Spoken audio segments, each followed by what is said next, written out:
دین کے مشکل کشا ہم ہیں بتایا جائے گا، دین کے مشکل کشا ہم ہیں بتایا جائے گا، دیکھتے ہی دیکھتے خیبر اٹھایا جائے گا، دیکھتے ہی دیکھتے خیبر اٹھایا جائے گا۔ تو جنگ کے میدان میں اصغر کو آنے دو ذرا، جنگ کے میدان میں اصغر کو آنے دو ذرا، ارملا کی بزدلی پر مسکرایا جائے گا، ارملا کی بزدلی پر مسکرایا جائے گا۔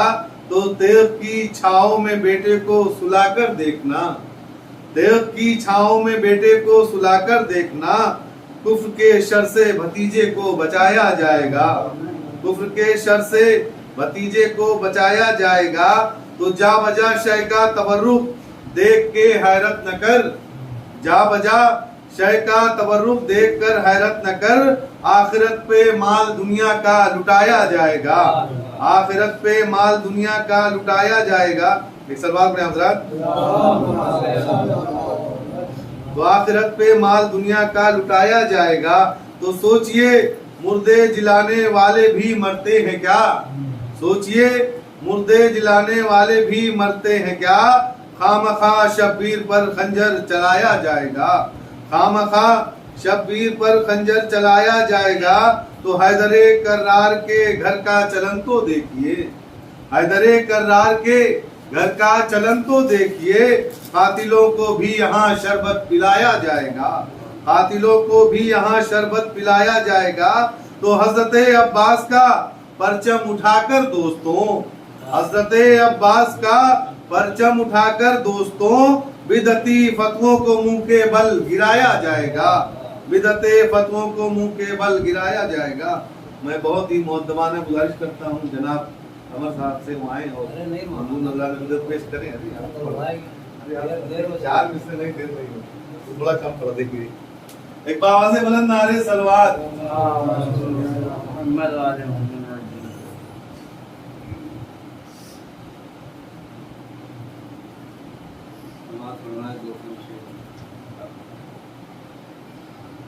میرا آنسو تیرے دیدار کا آئینہ ہے، میرا آنسو تیرے دیدار کا آئینہ ہے، ایسا لگتا ہے تصور میں تجھے دیکھا ہے۔ میں جو روتا ہوں تو محسوس یہی ہوتا ہے، میں جو روتا ہوں تو محسوس یہی ہوتا ہے، پرسہ لینے کے لیے جیسے کوئی زندہ ہے۔ میں کہاں اور بھلا مسجدوں میرا کہاں، میں کہاں اور بھلا مسجدوں میرا کہاں، تیرے سجدے کے تصدق میں میرا سجدہ ہے، تیرے سجدے کے تصدق میں میرا سجدہ ہے۔ اپنی معراج پا ہوتی ہے عبادت، جس دم سر بھی کٹ جائے تو محسوس نہیں ہوتا ہے۔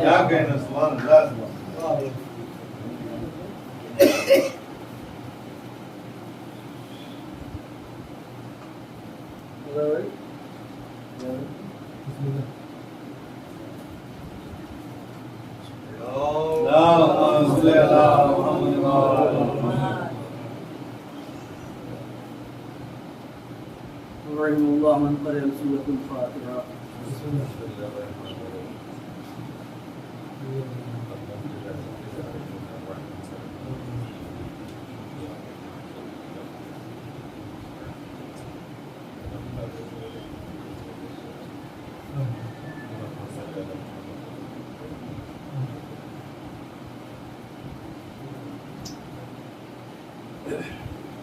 لا حول ولا قوة إلا بالله العلي العظيم۔ أعوذ بالله من الشيطان الرجيم، بسم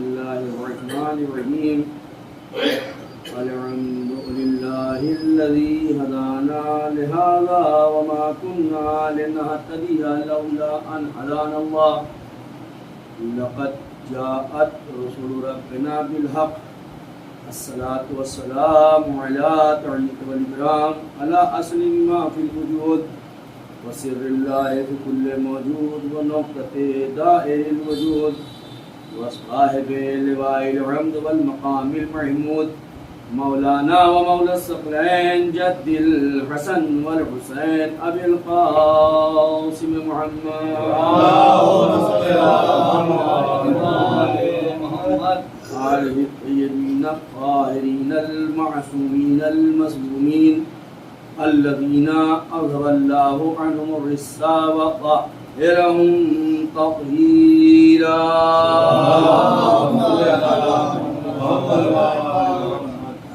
ولعنة الله على أعدائهم أجمعين من يومنا إلى قيام يوم الدين بسم الله الرحمن الرحيم رب اشرح لي صدري ويسر لي أمري واحلل عقدة من لساني يفقهوا قولي أما بعد فقد قال رسول الله صلى الله عليه وآله وسلم حسين مني وأنا من الحسين أحب الله من أحب حسينا وأبغض الله من أبغض حسينا صلوات على محمد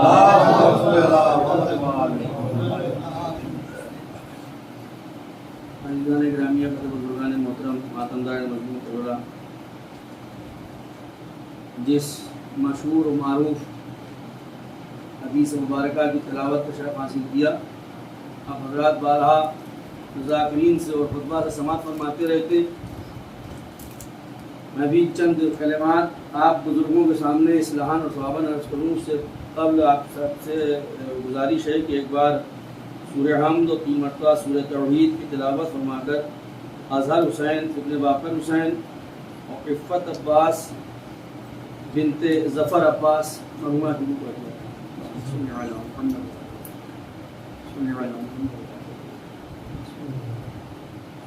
بسم اللہ الرحمن الرحیم۔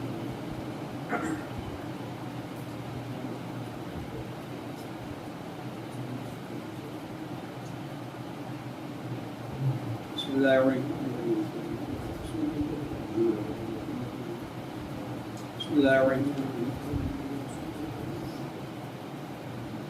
بسم اللہ الرحمن الرحیم۔ اللهم صل على محمد اظہر حسین بن باقر حسین اور عفت عباس بنت ظفر عباس۔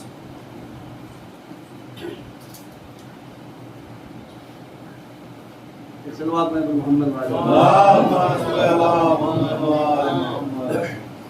ہمارے اس وقت سب بزرگ تشریف فرما اور آپ لوگوں کے سامنے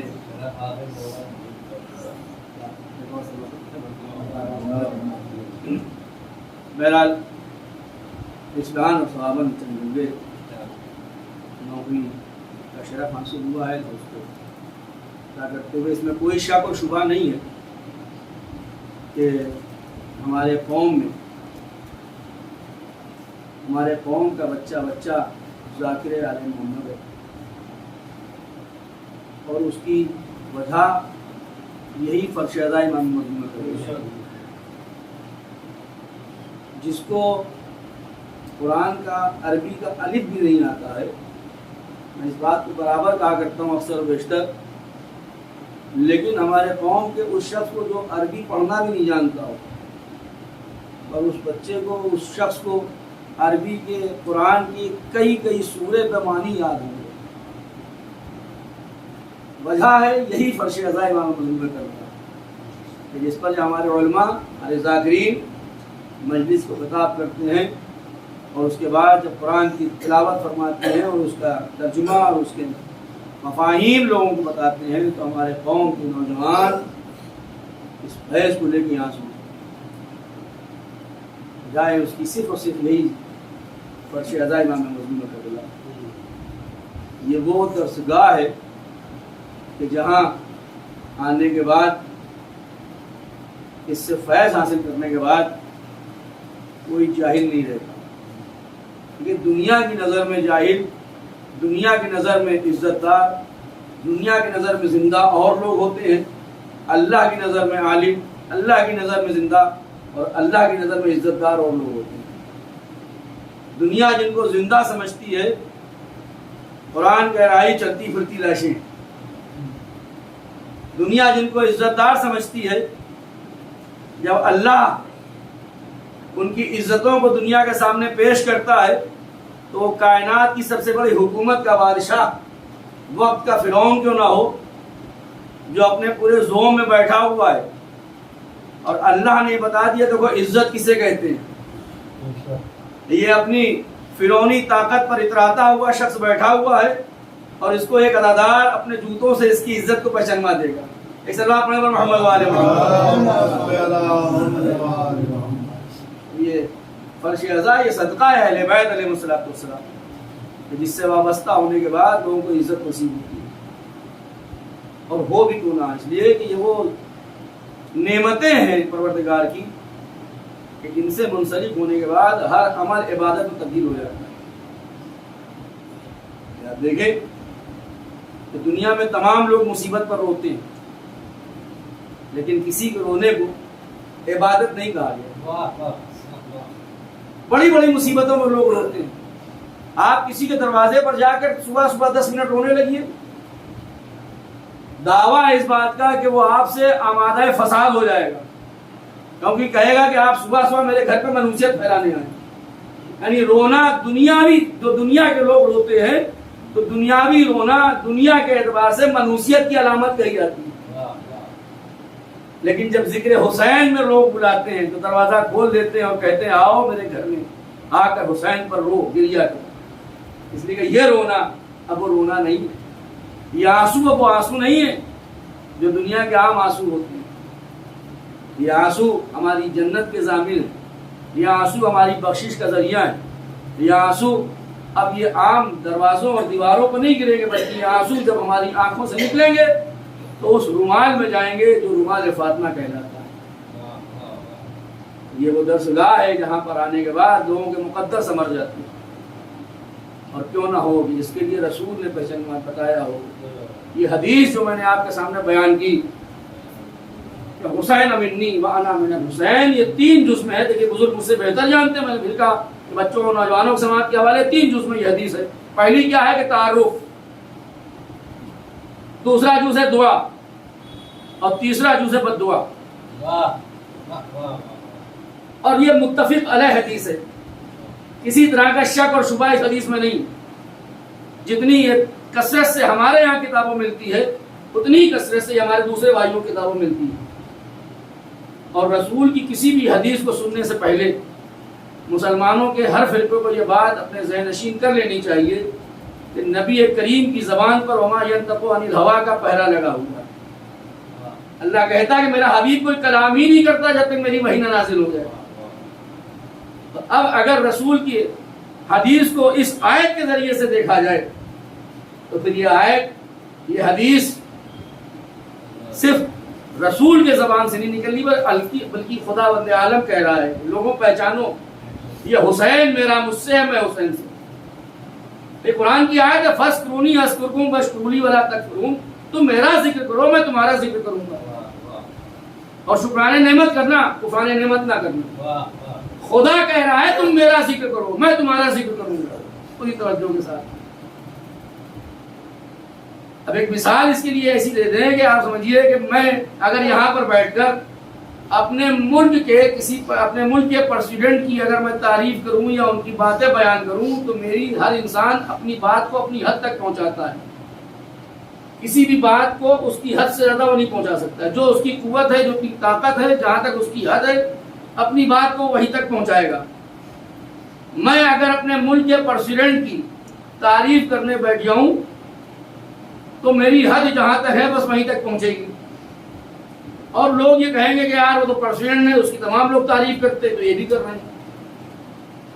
لیکن اگر انصاف سے بتائیے، اگر اس ملک کا پریزیڈنٹ ایک مرتبہ مائی لے کے صرف شاہکار زیدی کہہ دے پورا ملک مجھے پہچان جائے گا، کیونکہ میری حد یہاں تک تھی اور اس کی حد پورے ملک میں ہے۔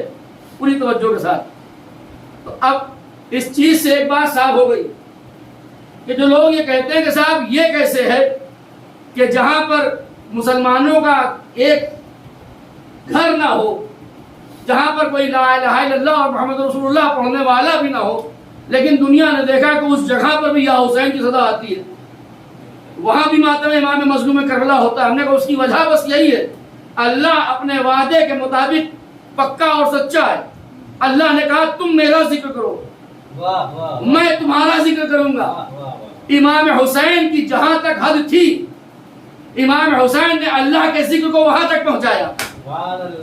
پوری توجہ، جہاں تک مظلوم کربلا کی حد تھی، مظلوم کربلا نے اللہ کے ذکر کو وہاں تک پہنچایا۔ اب جب اللہ نے اپنے وعدے کے حساب سے کہا کہ تم میرا ذکر کرو میں تمہارا ذکر کروں گا، تو اب اللہ کی حد کہاں کہاں تک ہے؟ صلوات پڑھیں محمد وعلی محمد۔ آج کائنات کے گوشے گوشے سے اگر لبیک یا حسین کی آواز آئے تو یہ سمجھ لینا چاہیے کہ اللہ اپنے وعدے کے مطابق اللہ نے ذکر حسین کیا، اور جب اللہ نے ذکر حسین کیا تو پوری کائنات کے ذرے ذرے تک ذکر حسین پہنچا۔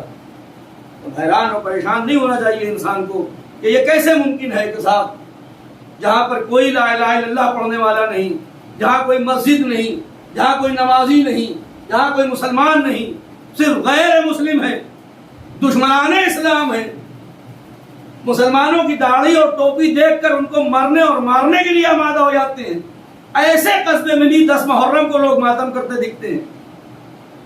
تو یہ اللہ کا وعدہ ہے۔ صلوات پڑھیں محمد علیہ محمد۔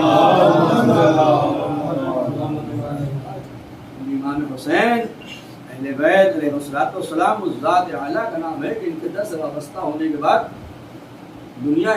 انسان اس دنیا میں بھی سرخرو ہوتا ہے اور آخرت میں بھی۔ دنیا مل کے بھی چاہے کہ اہل بیت کے چاہنے والے کو ذلیل و رسوا کر لیں تو وہ ذلیل و رسوا نہیں ہوتا۔ ایک واقعہ ذہن میں آ گیا، آپ کے سماعت کے حوالے کر دوں۔ میں نے شاید پچھلے سال اس واقعے کو محرم کے درمیان پڑھا تھا مجلس میں، کہ آپ نے دیکھا ہوگا پڑھا لکھا مجمع ہے کہ جب محرم کے یا اس طرح کے جب کوئی موقع آتے ہیں تو ایڈمنسٹریشن جو ہے وہ تھوڑا سا ایکٹیو ہوتا ہے۔ ایڈمنسٹریشن خاص کر کے محرم کے ایام میں ایکٹیو ہوتا ہے، کیونکہ صاحب ان ایاموں میں تھوڑا سا تضاد زیادہ ہوتا ہے۔ اب ہو بھی کون ہے، اس لیے کہ ان ایاموں میں فتوے بھی زیادہ نہیں کرتے ہیں تو تضاد بھی بہت ہوتے ہیں۔ تو محرم کے دوران جو ایڈمنسٹریشن ہوتا ہے، جو پرشاسن ہوتا ہے، شاسن ہوتا ہے، جو سرکاری تنتر ہوتے ہیں، یہ لسٹ بناتے ہیں۔ کن کی لسٹ بناتے ہیں؟ کہا کہ جو محلے کے شریف ہیں ان کی لسٹ الگ بنتی ہے، جو محلے کے زیادہ شریف ہیں، جو تھانے میں جن کے نام اکثر درج ہوتے ہیں ان کی لسٹ الگ بنتی ہے، جو بزرگ ہیں ان کی لسٹ الگ بنتی ہے، جو اثردار لوگ ہیں ان کی لسٹ الگ بنتی ہے، جو دھرم گرو ہیں ان کی لسٹ الگ بنتی ہے۔ اس لیے بنائی جاتی ہے کہ اگر کسی محلے میں کوئی معاملات ہو جائیں، کوئی تضاد پھیل جائے تو اس میں جو دھرم گرو ہیں، جو اثردار لوگ ہیں، جو شرفا ہیں، ان کو بلا کر وہاں کے ماحول کو کنٹرول کیا جا سکے، اسی لیے اس کی لسٹ بنتی ہے۔ اب سنیں حضرات، میں نے کہا کہ اہل بیت کے چاہنے والوں کو اس دنیا میں بھی سر اٹھا کے جینے کا موقع ملتا ہے اور آخرت میں تو ملے گا انشاءاللہ۔ میرے سامنے سے ایک لسٹ گزری محرم میں، تمام شریفوں کی لسٹ بھی تھی، اس میں ہمارے قوم کے نوجوانوں کی بھی لسٹ تھی، غیر قوموں کی بھی لسٹ تھی، تمام نام تھے۔ انہی ناموں میں جب وہ لسٹ ہوتے ہوتے پہنچی دھرم گرو تک، شیعہ دھرم گرو اور سنی دھرم گرو، دو دھرم گروؤں کے نام آئے۔ پڑھنا میرا کام ہے، سننا آپ کا کام ہے کہ آپ کیسے سننا چاہتے ہیں۔ دو دھرم گروؤں کے نام آئے، شیعہ دھرم گرو۔ اچھا، یہ واقعہ میرے ذہن میں کیوں آیا؟ مولانا طارق جمیل صاحب کا نام آپ نے سنا ہوگا، اہل سنت حضرات کے بہت بڑے، اس ٹائم تمام ان کے ویڈیوز چلا کرتے ہیں اور لوگ ان سے استفادہ کرتے ہیں۔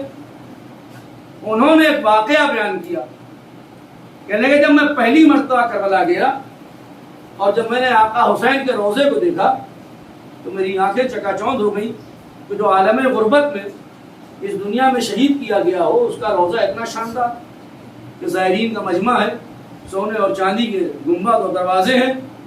تو وہ کہنے لگے کہ میری فکر ہوئی کہ اس دور کے بادشاہ کے بھی قبر کو دیکھا جائے، یعنی یزید کی قبر کہاں ہے۔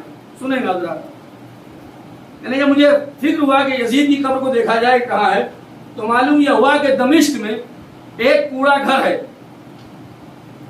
جہاں پورے شہر کا کوڑا اکٹھا ہوتا ہے. اس کوڑے گھر کے نیچے، پوری توجہ کے ساتھ، اس کوڑے گھر کے نیچے یزید ملعون کی قبر آج بھی ہے. یہ واقعہ انہوں نے بیان کیا تھا. اب دیکھتے جائیں اس واقعے سے اور یہاں کے ایڈمنسٹریشن کی لسٹ. میں نے کہا پڑھنا میرا کام ہے، سننا آپ کا کام ہے. یزید کی قبر کہاں ہے؟ کہا کوڑے گھر کے نیچے جہاں شہر بھر کا کوڑا جمع ہوتا ہے. یہاں پر جب لسٹ ایڈمنسٹریشن نے تیار کی تو تیار یہ کی کہ شیعہ دھرم گرو اور سنی دھرم گرو. شیعہ دھرم گرو کا نام آیا مولانا سید قلب جواد نقوی، پتہ آیا جوہری محلہ لکھنؤ. سنی دھرم گرو مولانا علی فاروقی، پتہ کوڑے والی گلی، پاٹا نالہ لکھنؤ. صلی اللہ علیہ وسلم محمد والے محمد. ایک بہتر سلوات میں عزادار اگر واقعی امام حسین سے منسلک ہیں، امام حسین اپنے عزاداروں کو دنیا میں یہاں بھی اس کی عزت ہوتی ہے اور آخرت میں تو ہونی ہوتی. اسی طرح سے ایک علامہ کا واقعہ ہے، علامہ کوفی کا، مجھ سے بہتر جانتے ہیں، مشہور عالم دین گزرے کوفے کے. وہ زمانے کا جو بادشاہ تھا، جو بادشاہ ہوا کرتے ہیں، وہ اکثر اپنے وہاں تاریخیں آپ کے سامنے ہیں کہ جو ان کے اطراف میں یا ان کے راج میں جو عالم ہوتے ہیں یا وہ ایسے لوگ کہ جن کے اندر کچھ خاص طرح کے گٹس پائے جاتے ہیں، ان کو اپنے دربار میں رکن کی شکل میں رکھ لیا جاتا ہے کہ یہ عالم ہے، یہ ہمارے دربار میں رہیں گے تاکہ کل کوئی مسئلہ درپیش آئے تو یہ عالم ہماری مدد کریں اور ہماری حکومت کو بچائیں. پڑھے لکھے افراد کو رکھا جاتا تھا. تو ان کے وہاں بھی کچھ عالم تھے اور اتفاق سے سب اہل بیت کے چاہنے والوں سے عداوت رکھنے والے تھے. تو اس بادشاہ کو یہ خبر دی گئی کہ کوفے میں ایک شخص ہے جس کو لوگ علامہ کوفی کہتے ہیں، بہت عالم ہے، ہر سوال کا جواب سوال پورا ہونے سے پہلے دے دیتے ہیں، علم کا سمندر ہے. اتنی تعریفیں ان کی بیان کی گئی کہ بادشاہ کو طلب ہوئی ان کی کہ بھائی ان کو بلا کے لایا جائے. علامہ کوفی آتے، ان کے دربار میں جو پہلے سے وہ لوگ بیٹھے ہوئے تھے جو عالم تھے، ان سے ان کا مناظرہ ہوا اور سارے عالموں نے مناظرے میں اپنی شکست کو قبول کیا. ظاہر سی بات ہے کہ اتنا بڑا عالم آ گیا تو اب بادشاہ کے ہر مسئلے کا حل علامہ کوفی دینے لگے. تو اب بادشاہ کو کسی اور عالم کی ضرورت ہی نہیں پڑی. جو مسئلہ ہو علامہ کوفی کو بلایا جائے، ان سے پوچھ لیں، وہ مسئلہ حل ہو جائے. وہ سارا مسئلہ بیان کرتے ہیں، جواب دیتے ہیں، جو اس کی مشکلیں وہ اس کی مشکل آسان کرتے ہیں. علامہ کوفی اپنے وہاں، بادشاہ اپنے وہاں. تو جو اور ان کے عالم تھے، اب ظاہر سی بات ہے کہ ان کے دل میں حسد پیدا ہوئی کہ جب سے یہ آئے ہیں بادشاہ نے ہم کو تو بھاؤ دینا بند کر دیا، بلاتے ہی نہیں. پہلے روز دربار سجتا تھا، ہم لوگ بلایا جاتا تھا، ہم لوگ کی خدمتیں ہوتی تھیں، ناشتہ پانی ہوتا تھا. اور جب سے یہ علامہ کوفی آئے ہیں بادشاہ نے ہم کو یاد کرنا بھول دیا، یاد ہی نہیں کرتے، کوئی ہماری ضرورت ہی نہیں ہے. تو اب سب اس فکر میں تھے کہ کس طرح سے علامہ کوفی کا پتا کاٹا جائے. سنیں حضرات، بزرگ بہتر جانتے ہیں واقعہ، بچوں کے سماج کا شاید ہوتا ہے، پہلی بار سن رہے ہوں. سب اس فکر میں تھے کہ کس طرح سے علامہ کوفی کا پتا کاٹا جائے. اتفاق سے بادشاہ کی ماں کا انتقال ہو گیا. جیسے ہی بادشاہ کی ماں کا انتقال ہوا تو لوگ جو علامہ کوفی سے حسد رکھتے تھے ان کو موقع مل گیا. تو بادشاہ کے پاس آئے کہ نہیں بادشاہ، آپ کی ماں بڑی مومنہ تھی، پردے دار تھی، کبھی اپنے حجرے سے باہر نہیں نکلی، ان کا انتقال ہو گیا ہے، کبھی نامحرموں کے سامنے نہیں آئی، کسی مرد کا ان کا سامنا نہیں ہوا غیر مردوں کا، اور یہ قبر میں جائیں گی، وہاں فرشتے آئیں گے، ان سے سوال و جواب ہوگا، یہ بیچاری گھبرا جائیں گی. تو بادشاہ نے کہا پھر کیا کیا جائے؟ کہا اپنی ماں کی مشکل کو آسان کرنے کے لیے ان کے ساتھ میں قبر میں علامہ کوفی کو اتار دیجیے.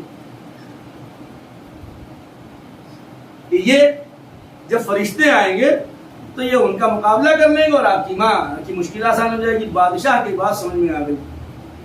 اس نے کہا کہ ہاں یہ بات ٹھیک ہے، علامہ کوفی کو بلایا جائے. علامہ کوفی آئے، بادشاہ نے بتایا ان سے یہ مسئلہ ہے اور آپ کو میری ماں کے ساتھ قبر منہ کرنا ہوگا، یعنی قبر کے اندر آپ کو جانا ہوگا۔ جب علامہ کوفی نے یہ واقعہ سنا تو زار و قطار ہونے لگے۔ لوگوں نے کہا کہ دیکھیے ڈر گئے، بادشاہ آپ کی بات نہیں مان رہے، یہ رو اس لیے رہے ہیں کہ ان کو قبر میں نہ اتارا جائے۔ انہوں نے کہا نہیں بادشاہ، میں اس لیے نہیں رو رہا ہوں کہ مجھے قبر میں نہ اتارا جائے۔ پھر کیوں رو رہے ہیں؟ کہا مجھے آپ کی فکر ہو رہی ہے۔ کہا میری فکر؟ کہا آپ کی ماں ایک حجرے میں رہتی تھی، کبھی کسی کے سامنے نہیں گئی، تو جو فرشتے ان سے سوال کریں گے وہ تھوڑا سا ہوگا، ان کے سوال کا جواب دینے کے لیے یہاں جو بیٹھے ہیں عالم، ان میں سے کوئی بھی ایک کافی ہے۔ آپ پوری حکومت کے بادشاہ ہیں، آپ سے بہت زیادہ سوالات ہوں گے، تو لہٰذا آپ کی قبر میں مجھے جانا چاہیے۔ محمد وآل محمد۔ جیسے ہی یہ خبر پھیلی تو وہ جو دشمن تھے وہ فوراً اور یاد کرنے لگے کہ ہم لوگوں نے پلان بنایا تھا۔ تو معلوم یہ ہوا کہ یہاں بھی جو عزادار امام حسین تھا، جو عاشق اہل بیت تھا، دنیا نے لاکھ چاہا کہ اس کو پریشان کیا جائے، اس کو ذلیل و رسوا کیا جائے، لیکن عشق آل محمد کبھی اپنے عاشقوں کو ذلیل و رسوا نہیں ہوں گے۔ امام حسین اسی ذات اعلیٰ کا نام ہے کہ جس کو رسول نے اس طرح سے پہچانوایا کہ دیکھو پہچانو یہ حسین ہے، اور اس کے 3 جو جز ہیں، وہ پہلا یہی کہ معرفت کا ہے، دوسرا پہچاننے کا ہے، اور تیسرا بددعا کا ہے۔ اگر مسلمانوں کے سامنے اس حدیث کو رکھ دیا جائے تو میرا دعویٰ ہے کہ اسلام میں جتنے بھی آپس میں تضاد ہیں سب ختم ہو جائیں گے۔ اس لیے مرکز اسلام، مرکز ہدایت صرف اور صرف ذکر حسین، معرفت امام حسین، رسول کی بات ہے، یا پیغمبر اسلام کی حدیث ہے کہ حسین سے معرفت کرو۔ اور اگر جس نے بھی امام حسین سے بغض رکھا، عداوت رکھی، اللہ اس پر غضبناک ہوگا۔ آج دنیا سے پوچھئے اسلام جتنے بھی مسلمان ہیں کہ تم عبادت کس لیے کرتے ہو؟ ہر مسلمان یہ کہتا نظر آئے گا کہ اللہ کو راضی کرنے کے لیے۔ ہر مسلمان یہ کہتا نظر آئے گا کہ اللہ کو خوش کرنے کے لیے۔ نماز کیوں پڑھتے ہو؟ اللہ کو خوش کرنے کے لیے۔ روزے کیوں رکھتے ہیں؟ کہا اللہ کو خوش کرنے کے لیے۔ حج کیوں کر رہے ہیں؟ کہا اللہ راضی ہو جائے۔ یعنی مسلمانوں کا ہر عمل کس لیے ہے؟ کہا کہ اللہ کو راضی کرنے کے لیے، اللہ کو خوش کرنے کے لیے۔ اور رسول نے بتایا اللہ خوش کیسے ہوگا؟ جو میرے حسین کو خوش کرے اللہ اس سے خوش۔ آپ کسی کی نمازوں کو نہ دیکھو، بلکہ یہ دیکھو کہ اس کی نماز میں حسین ہے یا نہیں ہے۔ اگر اس کی نماز میں حسین ہے تو اللہ اس کی نماز سے راضی، اگر اس کے روزے میں حسین ہے تو اللہ اس کے روزے سے راضی، اگر اس کے حج میں حسین ہے تو اللہ اس کے حج سے راضی۔ اور جس کے نماز میں، روزے میں، حج میں، زکوٰۃ میں اگر حسین نہیں ہے تو اس کی نماز اٹھک بیٹھک، اس کے روزے بے مطلب فاقہ، اس کا حج صرف کعبے کے چکر۔ اور یہ ایسے ہی نہیں ہے، آپ دیکھیں کربلا کے میدان میں کہ کیا یزید کی فوج میں نمازی نہیں تھے؟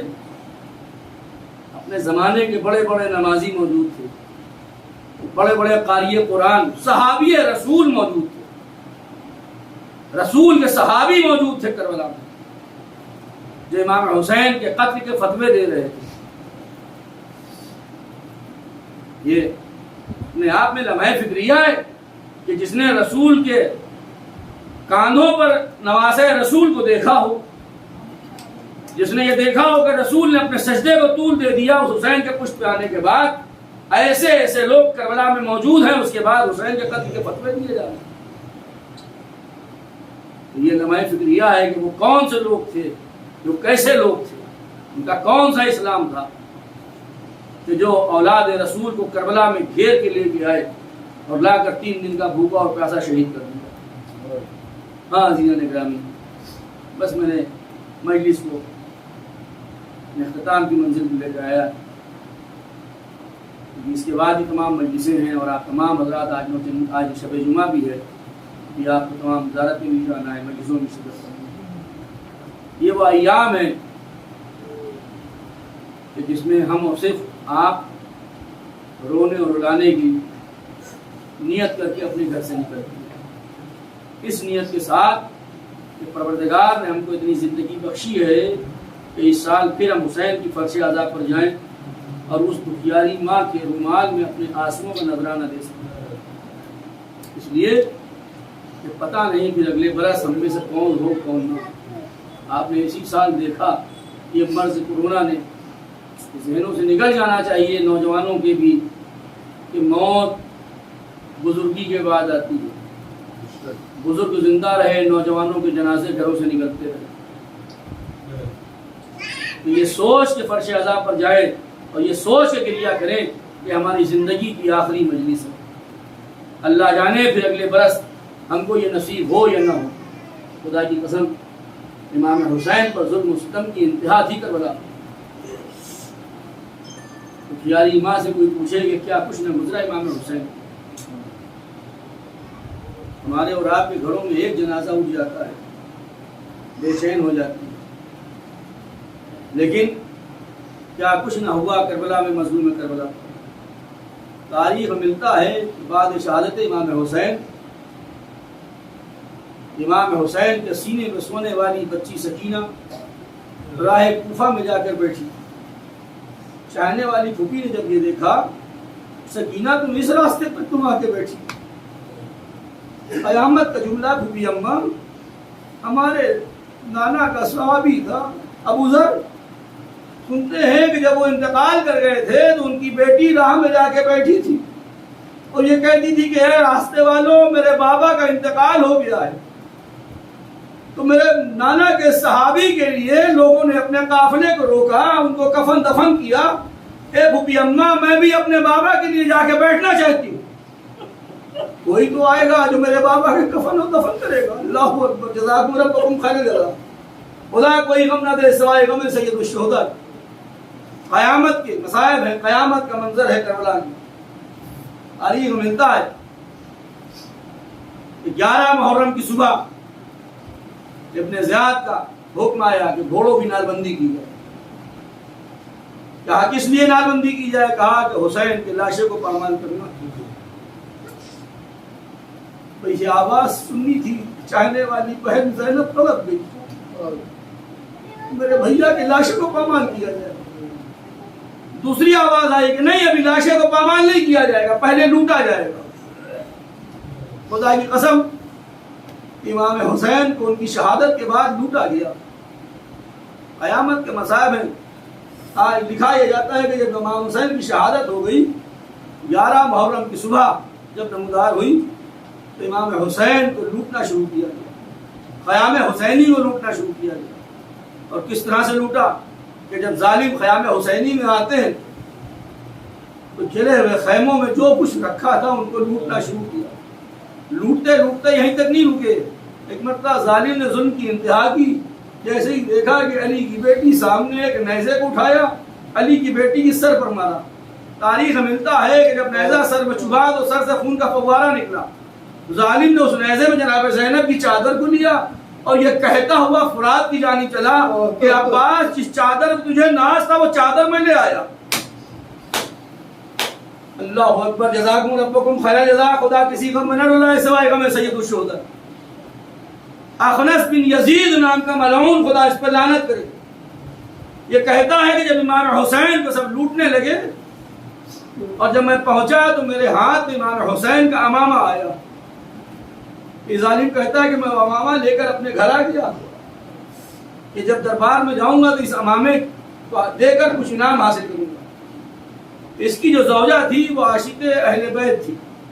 اس کی زوجہ نے پوچھا کہ کہاں سے آ رہے ہو؟ تو کہنے لگا کہ حاکم کے خلاف کچھ باغیوں نے بغاوت کی تھی تو حاکم ہماری فوجوں نے ان کا سر قلم کر دیا ہے. اسی باغی میں سے ایک باغی کا یہ امامہ ہے جو میں لے کے آیا ہوں. میں بادشاہ کے دربار میں جاؤں گا اس امامے کو لے کر کچھ انعام حاصل کروں گا. اور اس کے بعد اس نے اپنی عورت سے کہا، سنے آپ، اس نے اپنی عورت سے کہا کہ دیکھو اس امامے میں گرد و غبار لگا ہوا ہے، خون لگا ہوا ہے، اس کو تم دھو دینا تاکہ جب میں یہ امامہ لے کے جاؤں تو صاف صاف امامہ ہو، میں خود اس کو لگا کے جاؤں گا. تاریخ میں قیامت کا جملہ ملتا ہے. کہا یہ جاتا ہے کہ جب وہ مومنہ اپنے شوہر سے اس امامے کو لے کر آئی دھونے کے لیے، جیسے ہی پانی میں ڈالا تو پانی پورا خون بن گیا.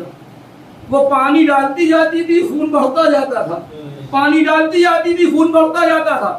جب اس نے دیکھا کہ پورا گھر خون خون ہو گیا، اس سے رہا نہ گیا، امامے سے عجب خوشبو آ رہی ہے، وہ کہنے لگی کسی بہت ہی معتبر شخص کا امامہ ہے، وہ اپنے شوہر کے پاس دوڑی پہنچی، یہ بتائیے امامہ ہے کس کا؟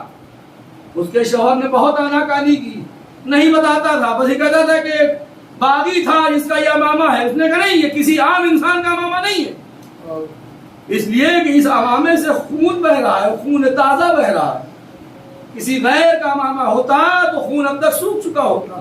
یہ بتا یہ خون کس کا ہے، یہ امامہ کس کا ہے؟ وہ مجبور ہو گیا کہنے کا حسین کا امامہ۔ کی زوجہ کو جیسے ہی نام حسین سنا، کہا کون حسین؟ علی و فاطمہ کا بیٹا حسین۔ کہا کون علی کون فاطمہ؟ کہا محمد کی بیٹی فاطمہ کا بیٹا حسین۔ میں یہ سننا تھا کہ اس مومنہ نے اپنے سر کو پیٹنا شروع کیا، اللہ اکبر، آقا حسین کو شہید کر دیا، ان کا امامہ میرے گھر پہ لے کے آئے۔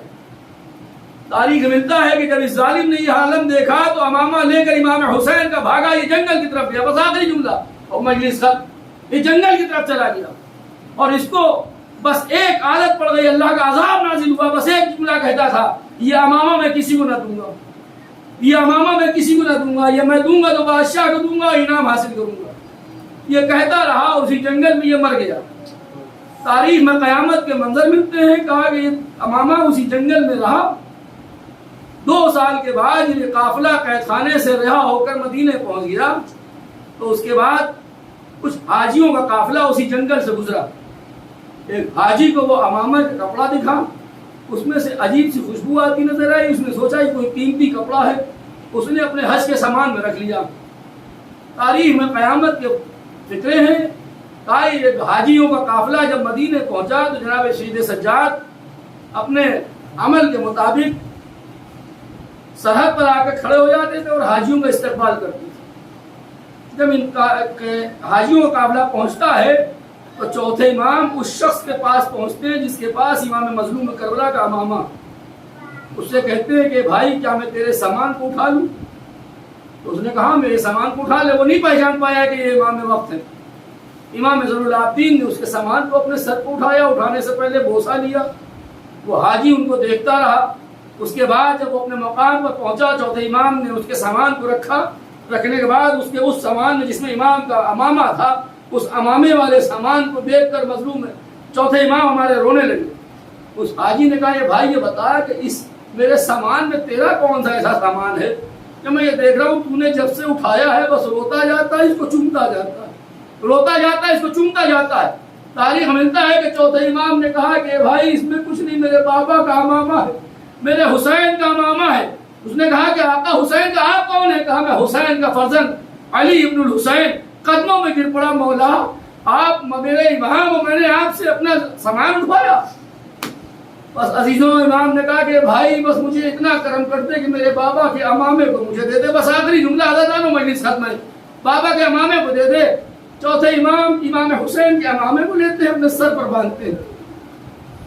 آپ نے دیکھا ہوگا جب ہمارے گھروں میں کسی باپ کا انتقال ہو جاتا ہے تو اس کے بڑے فرزند کے سر پر صافہ باندھا جاتا ہے، اور جب وہ بچہ گھر میں داخل ہوتا ہے تو عورتوں پر کیا گزرتی ہے، تو کچھ اسی انداز سے ہمارا اور آپ کا چوتھا امام اپنے باپ کے اس امامے کو اپنے سر پر باندھ کے جب گھر میں داخل ہوتا ہے، جیسے ہی چائنے والی بہن کی نظر پڑی میرے بھیا کا امامہ دوڑی ہوئی پہنچی، اے سید سجاد یہ امامہ کہاں سے ملا؟ جناب زینب نے سید سجاد سے اس امامے کو لیا، لینے کے بعد بوسہ دیا۔ اب تاریخ ملتا ہے کہ جناب رسول خدا کی مزار کی طرف کا رخ کیا، دوڑی ہوئی قبر نبی پہ آئی، امام حسین کو اس امامے کو قبر رسول پر رکھا کہ نانا یہ آپ کے نواسے کا سوغات ہے۔ تاریخ ملتا ہے کہ جیسے ہی امامہ قبر رسول پر آیا، قبر رسول میں لرزہ داری ہو گیا، اے زینب اس امامے کو ہٹا لو، مجھ سے برداشت نہیں ہوتا۔ جناب زینب کہتی والا نا آپ کو صرف ہمارے بھیا کا امامہ برداشت نہ ہوا، ارے ذرا مجھ سے پوچھئے، میں چند لمحوں پر کھڑی ہوئی تھی، میرے ماں جائے کے سر پر شمر اپنے خنجر کو لیے ہوئے ان کے سر و تن میں جدائی کر رہا تھا، میں بلندی پر سے آواز دیتی رہی اے شمر میرے بھائی کو نہ قتل کر، لیکن میرا باج آیا، میں 3 دن کا بھوکا اور پیاسا شہید کر دیا۔ الا لعنۃ اللہ علی القوم الظالمین سيعلم الذين ظلموا ينقلبون انا للہ و انا الیہ راجعون. پروردگار ہماری اس مختصر سی عبادت کو قبول فرمائے. حاضرین مجلس و بانیان مجلس کی ہر ایک شرعی جائز تمنا اور حاجت اور دعا قبول فرمائے. پروردگار آپ یہ واسطہ محمد اور آل محمد کے صدقے میں پروردگار کائنات میں جہاں جہاں بھی شیعان حیدر کرار ماتمدار مسلم کربلا بالخصوص یمن، ایران، عراق، بحرین، افغانستان، پاکستان، کشمیر، لیبیا، سیریا، ہندوستان، خاص کر لکھنؤ میں رہنے شیعوں کی جان، مال، عزت اور آبرو کی حفاظت فرمائے. پروردگار جن گھروں میں فرش عزائم امام مظلوم کربلا برپا ہوتی، جن گھروں میں عزت خانے امام حسین، پروردگارا ان گھروں پر اپنی رحمت نازل فرما. ان گھروں کو دشمن کے شر سے، نظر بس و شیطان کے شر سے محفوظ.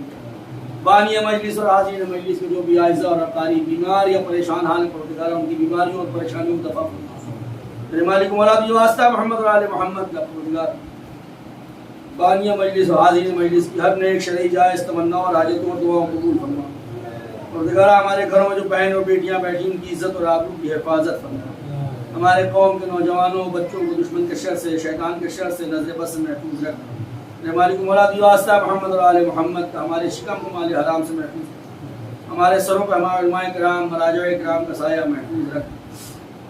پروردگارا ہمارے